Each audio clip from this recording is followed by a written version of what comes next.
TRP అకౌంట్లోకి మెదక్ జిల్లా మంబోజుపల్లి సర్పంచ్ గెలిచిండు. ఒకసారి దానికి సంబంధించిన వివరాలు చూసే ప్రయత్నం చేద్దాం.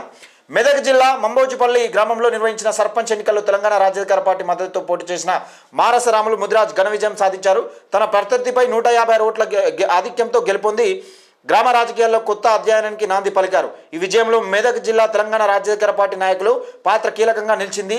పార్టీ అధికార ప్రతినిధి పగిడిమరి శేఖర నేత, మండల నాయకులు సుధాకర్, ముదిరాజు సమన్వయంతో చేపట్టిన ఎన్నికల ప్రచారం ప్రజల్లో మంచి స్పందన పొందింది. గ్రామాభివృద్ధి, ప్రజల సమస్యలపై స్పష్టమైన దృక్పథంతో మానసరాములు ముదిరాజును గ్రామ ప్రజలు ఆశీర్వదించారు. ఈ గెలుపు తెలంగాణ రాజ్యాధికార పార్టీ మెదక్ జిల్లాలో మరింత బలాన్ని చేకూర్చిందని పార్టీ నాయకులు